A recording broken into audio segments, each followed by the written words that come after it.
Every year before Oscars, I try to watch all the nominated films, or at least the ones that are nominated for Best Picture. This year was no different. What I realized is that the two films that I liked the most, Nomadland and Sound of Metal, had some major similarities, yet they affected me differently. So I decided to dive deeper and find out why that was. Here is what I found. Hey guys, my name is Avinash and welcome to .avi. Recently I've made a video on Nomadland and why it works for me.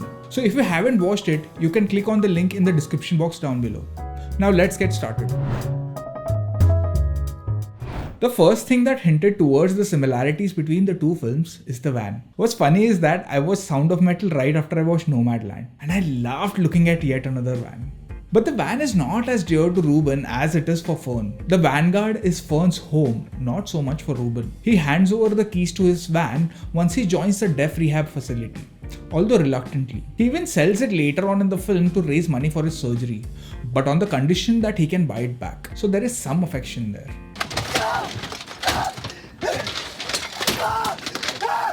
Maybe not. Fern is dealing with the loss of her husband and home. Similarly, Ruben is dealing with the loss of hearing. Even though Fern's struggle is mostly internal, it can be felt throughout the film. Ruben's loss, however, can be physically seen and felt. I don't know, the brilliant sound design may have something to do with that. It's not just that, Ruben is not at home with himself and it threatens his way of life. He is a recovering addict and this may very well push him to relapse. This could also jeopardize his relationship with Lou. Now this may not be important, but he may not be able to play drums again. What helps both Fern and Ruben is being part of a community of people who are going through something similar. Both learn a new way of life. Ruben joins the community reluctantly. He even struggles the first few days. But he eventually warms up to people and becomes an important member. Joe gives him a task to just sit, and when he can't sit, write. This training helps him later on in life. He learns sign language and somewhat learns to live with his condition. Okay then. Like we discussed in the previous video, Nomadland features real nomads and we get to hear the real stories. A large number of cast of Sound of Metal were hired from the deaf community. They bring authenticity and credibility to the film. The film doesn't look at deafness as disability, but as culture and community. This helps us understand their culture accurately. There's a whole population of deaf people out there that just have hearing loss from a myriad of diseases and accidents and workplace environments that are invisible, as she said, but you're just thinking about deaf people like Chelsea and Dominic, but there's also people that are not culturally deaf, they're latent deaf, like the character that I play, Joe, who loses his hearing in the war. Like Nomadland, this is a very personal journey.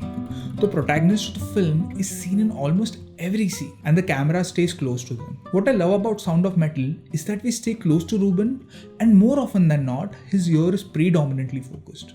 The difference between Nomadland and Sound of Metal is sound. The merit of Sound of Metal is the marriage between visuals and audio. This makes the story even more personal. It immerses you in the film like no other. We all talked about sound and picture. How do they coexist? How do they relate? Which was really unusual to talk about sound before you began, and we spent a long time. The wild tracks on this movie were like, okay, stop, okay, now, can we just get you swallowing? I was like, what? And say, okay, just don't breathe for a second. Have you got his stomach rumbling? Yeah, we got his stomach rumbling. So, I mean, something that accompanies often hearing loss, from my understanding, from the people we spoke to, is that you become much more aware of your internal soundscape, of chewing, of swallowing.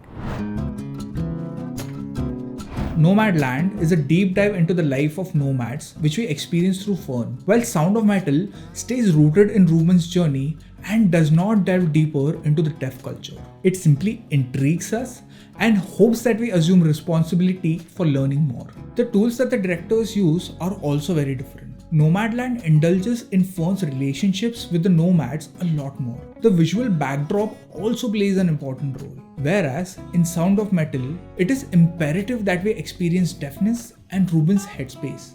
so we stay a lot more with him. This film feels a lot shorter than Nomadland despite being 15 minutes longer. This can be perceived to be its merit and even preferred by some, but Nomadland seems to be more well-rounded. Having said that, these films are very different from each other despite their commonalities, and I thoroughly enjoyed both of them. Where Sound of Metal shines for me is that the obvious concerns that we have in the beginning of the film, like how will Ruben continue drumming, are non-issues at the end of the film. He finally learns to stay still and just sit. Let me know what you thought of the two films in the comment section down below. What should I talk about next? Let me know. If you like this video, share it with people who may find it interesting and subscribe for more awesome content. See you.